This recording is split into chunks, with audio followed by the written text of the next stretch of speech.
Now, with Germany's elections less than a week away, the top three candidates to succeed Angela Merkel as Chancellor faced off for a third television debate.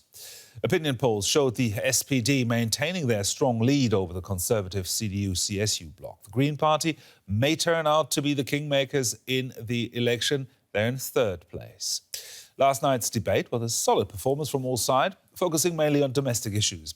And despite the looming election day deadline, there was little drama on the debate stage. Our political correspondent Nina Hase joins us now from the German Bundestag, where the Social Democrats candidate Olaf Scholz, who we've just seen, has been testifying before a committee investigating money laundering. Nina, Scholz has finished giving testimony. Tell us more about the committee was looking into and Scholz's role in all of that. You know, let me say this first. I'll have to spare you the details, the nitty-gritty details of what was discussed in the committee meeting, because I don't think it would make the international news bulletin if it wasn't for the fact that we're 6 days away from the federal elections and the Chancellor candidate of the Social Democrats, who is currently leading the polls, if he didn't have to interrupt his election campaign for this special committee meeting. So basically, this committee meeting was set up by the opposition to question Scholz, who is the finance minister, about his role in a scandal that involves an intelligence unit, a financial intelligence unit that deals with money laundering. And the members of the opposition, the members of the committee, wanted to know what his role was. They came out after 2.5 hours and they said that he answered all the questions and that the investigation is still ongoing. But of course, it stole half a day of Olaf Scholz's campaign time. Yeah, and it is an unpleasant distraction while campaigning, I should think. The number of undecided voters is estimated to be at 40% across Germany. Which party stands the best chance of picking up some of those votes after last night's debate? Well, 40% is very high. It's unusually high, but then you have to keep in mind that we don't have an end of an era very often here in Germany, where the incumbent chancellor is not running again. So we change chancellors roughly every 8 years or every 16 years. This is a big step. All the candidates have a neck-and-neck race of the three main parties that we saw in last night's debate. And of course, last night's debate focused very much on domestic issues, social justice and the fight against the climate crisis, and that is not very much the strong point of Armin Laschet from the Conservatives. So maybe some of these people might give their votes now to the SPD and the Greens, depending, of course, on whether or not some of this financial scandal sticks with German voters and they decide against Olaf Scholz.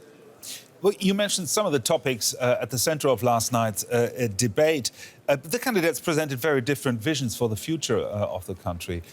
Which one do you think resonated most with viewers and voters? In a very recent poll, German voters said very clearly, almost half of them said that the number one topic that politicians in Germany have to deal with seriously, and they have to take it seriously, is the fight against the climate crisis. So that is a very, very dominant topic. And of course, the Greens have a very promising platform when it comes to this. But still, the poll suggests that it is still going to be a question for German voters whether they want to go with the Social Democrats from the left, who want to give the state a bigger role in trying to get the new measures into place to actually combat the climate crisis, or whether they want to go with the Conservatives under Armin Laschet, who says essentially we don't need to change that much. If we have a strong economy, things will happen by themselves. So this is the big division that we have for voters in the upcoming elections. Nina Hase is there. Thank you very much, Nina. Now, Germany traditionally has high turnouts for federal elections, with more than 70% of eligible voters regularly casting their ballot for a new national government. But our next report comes from one of Germany's voter blackspots, a district in the town of Duisburg, where almost 80% of those eligible did not vote in recent elections. Mirza Edis moved his operations out onto the street a long time ago. The Left Party's Bundestag candidate says he'd have a hard time getting votes any other way. Have people here lost their trust in the political process? I don't know who to vote for. They're all the same. The Duisburg-Hochfeld district in western Germany has the lowest voting rate in the country. Only 20% of eligible voters went to the polls in the most recent local elections.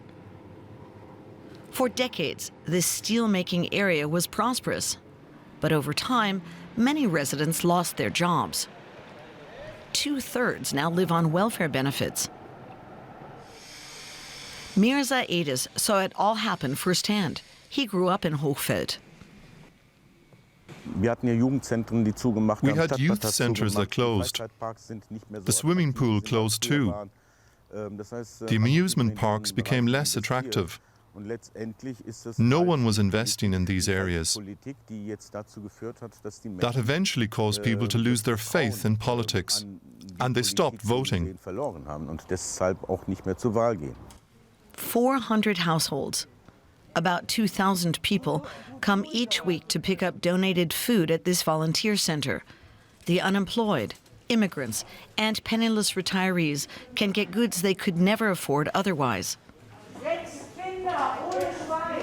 The volunteers here understand why hardly anyone votes. Poor people have other concerns than voting. I believe that people are drifting further and further away from politics. If you're worried about filling your refrigerator, then you don't care if the Social Democrats or the Christian Democrats or whoever are governing. There's widespread disenchantment with the big parties. Poor people are no longer much of a topic in national politics. No one asks normal people their opinions. Politicians just decide to do whatever they want. I'm disappointed in that. I always voted and took part, and in the end, we all just had to pay. No way, I'm not voting anymore. On top of that, Duisburg-Hochfeld's population is now nearly 70% foreign-born. Some of them have German citizenship, but they usually don't vote either. It's very difficult for me to persuade these people to take part in politics and to get them to the polls and make their voices heard. They just don't have any faith in the political system. Mirza Edis wants to make sure it's not just educated and wealthy people who vote. That keeps him busy in his neighborhood, trying to get people to participate in democracy.